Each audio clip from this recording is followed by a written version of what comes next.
साथियों, आप सभी का स्वागत है हमारे सीतापुर स्मार्ट क्लासेस में। मेरा नाम है विशाल सिंह और हम आज शुरू करेंगे संविधान की क्लास। जैसा कि टॉपिक है भारतीय संविधान एवं राज्य व्यवस्था।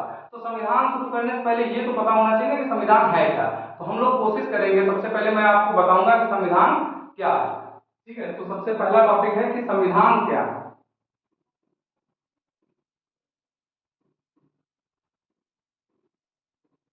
तो मोटी मोटा संविधान इतना समझिए कि संविधान उन प्रावधानों का समुच्चय है। क्या है?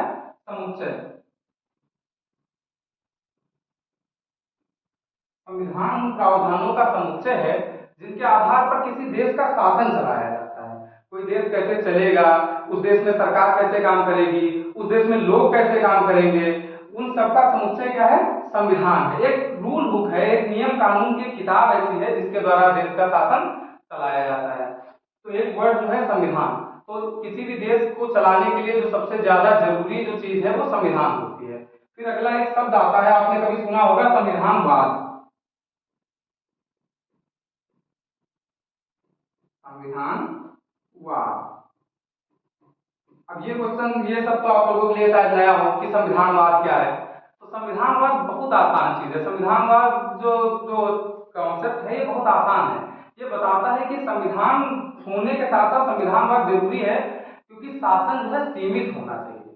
पब्लिक पर आप इतना शासन न करें कि वो तानाशाही लगने लगे। संविधान इतना कठोर ना हो कि वह पब्लिक पर बोझ बन जाए। तो संविधानवाद का सीधे शब्दों में अर्थ है सीमित शासन।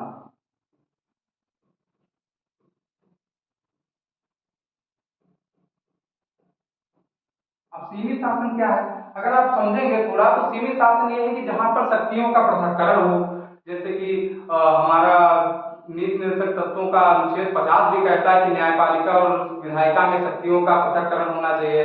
जैसे कि हमारे यहाँ राज्य में विधान परिषद विधानसभाएं हैं, केंद्र में अलग तंत्र है, लोकसभा राज्यसभा। तो शक्तियों का पृथक्करण कार्यपालिका विधायिका और न्यायपालिका के स्तर पर अलग अलग है। तो शक्तियों का पृथक्करण जो है वो संविधानवाद की पहली शर्त है। शक्तियों का पृथक्करण होना चाहिए। सीमित शासन में शक्तियों का पृथक्करण होना आवश्यक है। फिर क्वेश्चन आपके सामने उठेगा कि जहां पर संविधान नहीं है, जिस देश में मान लीजिए कुछ ऐसे देश हैं जहां पे कोई संविधान नहीं है, तो क्या वहां पर संविधानवाद नहीं होगा? नहीं, ऐसा नहीं है। जहां पर संविधान नहीं है वहां पर भी एक अच्छा सीमित शासन चलाया जा सकता है। जैसे कि आप चाइना को देख लीजिए, उनका कोई एक लिखित कॉन्स्टिट्यूशन नहीं है बढ़िया, लेकिन फिर भी उसके बावजूद उनके पास एक अच्छा संविधानवाद, एक अच्छा तंत्र है। तो ये शर्त नहीं है कि जहां पर संविधान होगा वहां संविधानवाद भी होगा। कहीं भी ऐसा है कि जहां पर संविधान है वह संविधान है और तानाशाही से शासन चल रहा है, जैसे कि अफगानिस्तान और पाकिस्तान की स्थिति आप देख लीजिए। तो जरूरी नहीं है कि संविधान के साथ साथ संविधानवाद भी हो। संविधानवाद जो है वो बिना संविधान के भी हो सकता है। ठीक है, अगला जो शब्द है, अगला शब्द आप लोग देखते होंगे राज्य व्यवस्था। मैंने ऊपर लिखा था क्या शब्द था? राज्य व्यवस्था।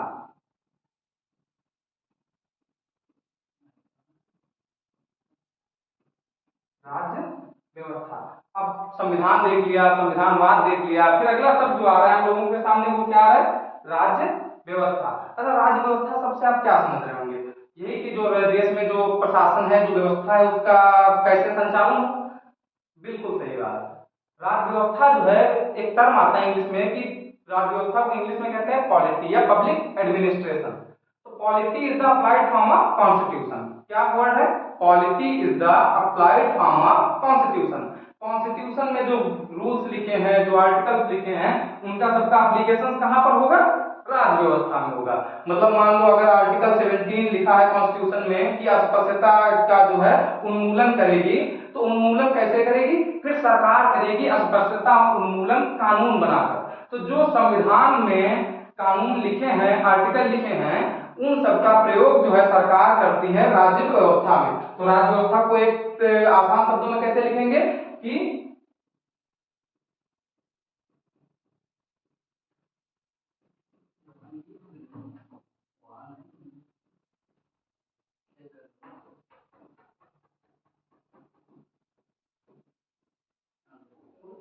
तो फिर राज्य व्यवस्था क्या है? राज्य व्यवस्था है संसद के कानून। राज्य व्यवस्था में क्या आता है? राज्य व्यवस्था में आते हैं संसद के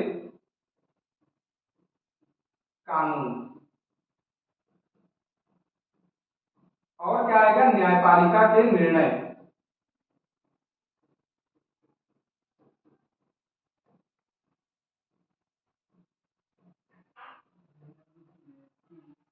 और एक जो सबसे इंपॉर्टेंट चीज आती है वो है संस्थाओं के मुद्दे। संस्थाओं के मुद्दे।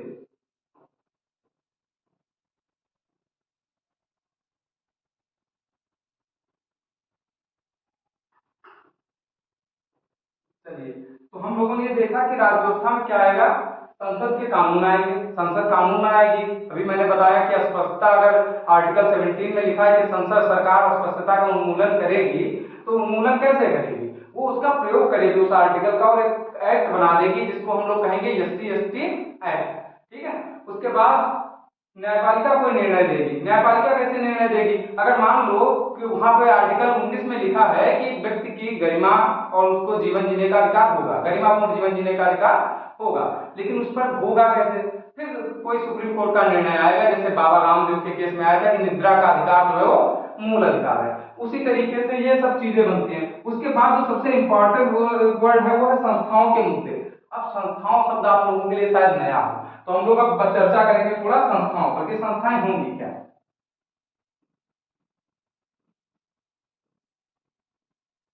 तो संस्थाएं हैं क्या, उसके बारे में हम लोग देखेंगे कि संस्थाएं कितने प्रकार की होती हैं। सबसे पहले संवैधानिक,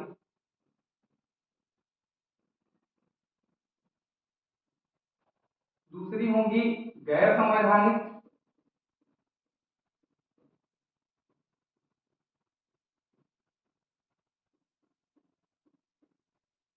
और तीसरी जो है वो है असंवैधानिक।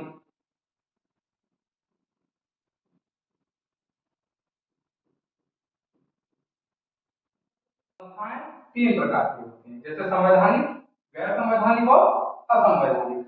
अब संवैधानिक संस्थाएं कौन सी होंगी, वो संस्थाएं जिनका स्रोत संविधान है, मतलब जो संस्थाएं संविधान के किसी अनुच्छेद द्वारा निर्मित होंगी वो क्या कहलाएंगी, संवैधानिक संस्थाएं। क्या होंगी, स्रोत क्या होगा इनका, संविधान। स्रोत क्या होगा इनका, संविधान होगा।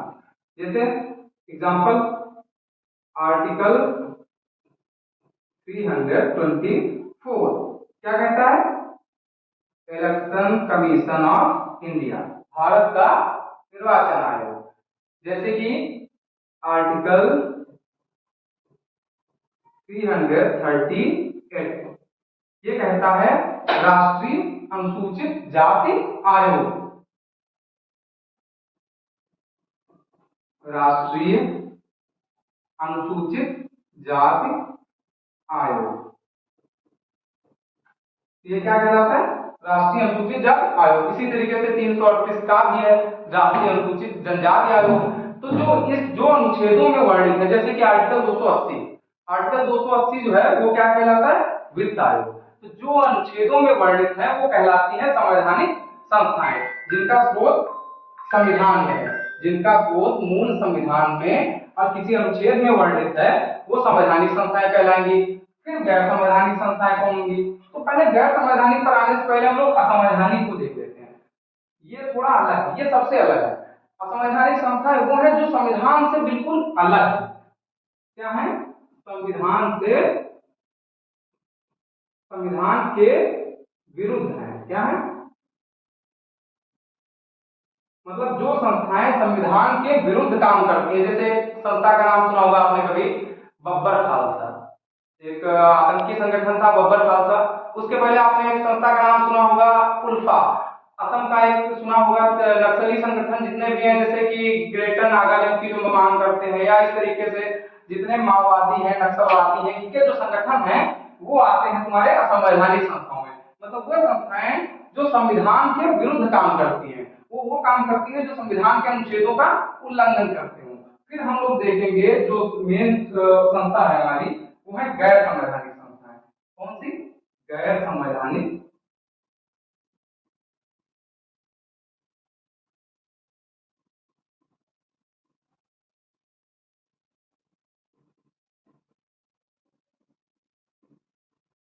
गैर संवैधानिक संस्थाएं। और ये भी होती है तीन प्रकार की। कितने प्रकार की?